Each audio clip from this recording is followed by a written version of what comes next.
How you doing, YouTube? Matt with Massive Beer Reviews. I'm back with yet another review. And a little bit of pale ale time. Tiny little pale ale time. In the form of Trillium Brewing Small Bird Series. It's their Pocket Pigeon. Yeah. Trillium. Done my fair share of their reviews. This is a relatively new series from them. Just a kind of more of a, I was going to say traditional take on kind of the smaller kind of hop forward offerings that were around years ago, but there's still that kind of new school twist to them. So just kind of Trillium taking these kind of smaller beers and doing the Trillium things that they do. So yeah. Anyway, haven't had this one before. Lucky enough, a coworker of mine was coming back from Boston, picked up some beer for me. Here we are. Let's dive into it. As far as what it says on this can, it says Pocket Pigeon American Pale Ale, Small Bird Series, Trillium Brewing, and that'd be that. 5.4% alcohol by volume, American Pale Ale. Yeah, label-wise, I love it. To be perfectly honest with you, it is quintessential Trillium, but even more kind of like dialed back, a little bit more kind of refined. Just very simple to the point. So I dig it. Taking a little semi-proper glassware here, a little Trillium sour glass they typically use for their sours. I'm gonna do a little tilty glass on this one because this is a gigantic glass. It would just get an uber big head that everybody would bitch at me over. So we'll give you the normal pour like most people should actually do. But I'm not normal. Anyway, finger and a half, proper pour.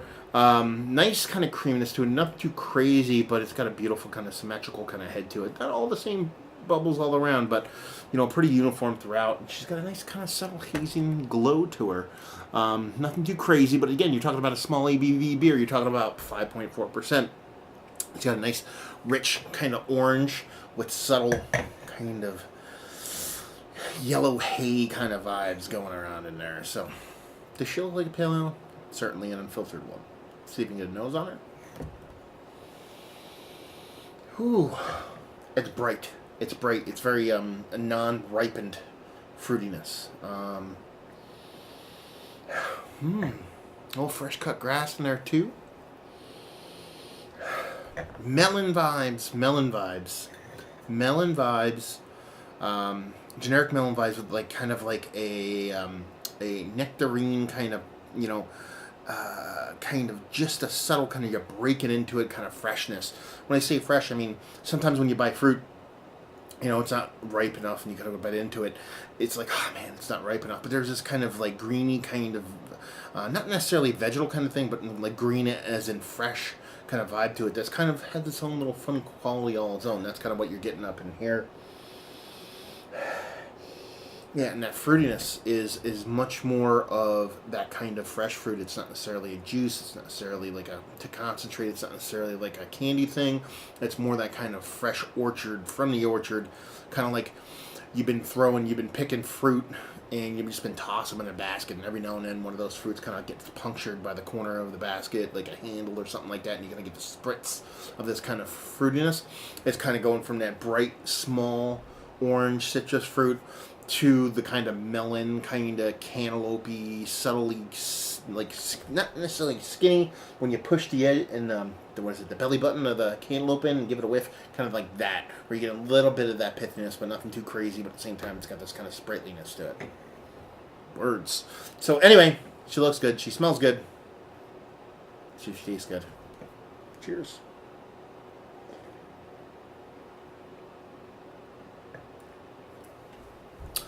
Well, that's infinitely crushable.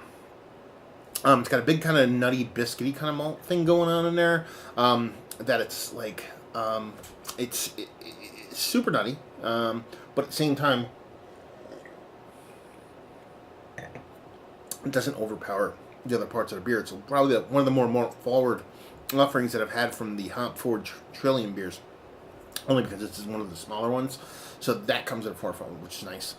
But then you have that kind of soft, more kind of orange citrus, somewhere between pithiness and fleshiness of a non-ripened variety, as I kind of talked to previously. That melon thing is a little bit smaller for me in the actual mouth. It's definitely more of kind of that citrus, somewhere between that pithy, rindy thing and the actual flesh itself.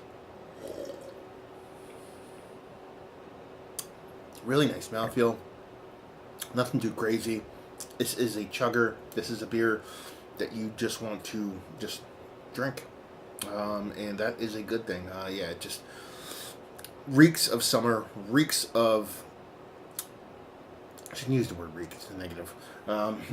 It screams of summer, yells, it beams of summer. There you go, how that? Beams. Beams of summer. It's absolutely what you want when you're out there at a barbecue or golfing outing or whatever you do outside in the summer months. The only bummer is, this is September 3rd. That means summer's over. For you date Nazis out there, this was canned on August 17th. Take that for what it's worth. But yeah, quintessential summer beer. Absolutely beautiful. Something that I would absolutely love as a staple in my fridge or something like that throughout the summer. But it's Trillium. We don't really get that kind of beer out here. Plus, it is more expensive. And we'll get to that in the whole value availability thing. So anyway, back to the core of it. Beautiful, kind of multiple fruity kind of nose to it in the mouth. You're talking about a kind of dialed back kind of all across the board fruitiness, except that citrus kind of sticks around pretty well. Nutty kind of nice nutty malt to it. Let's put it that way. A little bit bigger than you typically expect for a Trillium beer. A nice mouthfeel and just a super crusher. So it's one of the better pale ales that I've had as of late. Yeah, I'm just gonna have to say yes on that one, to be perfectly honest with you. She's just absolutely delicious. I probably had ones that are a bit more impactful, but from top to bottom, something that actually kind of just something I want to drink 19 of. Session out, even though it's not in that session range.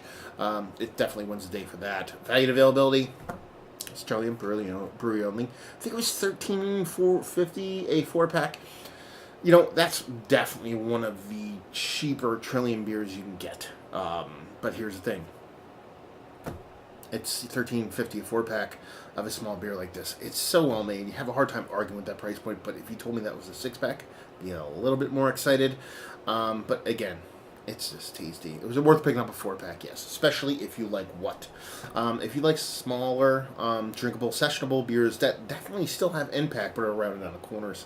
Definitely has a little bit more kind of that nutty malt thing that I was talking about. A bit more balanced, or a bit larger than you'd expect from your typical Trillium beer. But at the same time, you're getting that kind of Trillium wizardry with the hops and the whatnots and all the bits and pieces. So there you go. Another review in the books. Hopefully you guys enjoyed the review as much as I did. If you didn't, somewhere in between, down there, words and stuff. If you want to check me out anywhere else on the internet, Facebook, Twitter, Instagram, Untapped, all those fun places. And yeah, another review down. So hopefully you guys enjoyed the review. Hopefully enjoying a nice little chugger right now, and hope to see you next time. Cheers.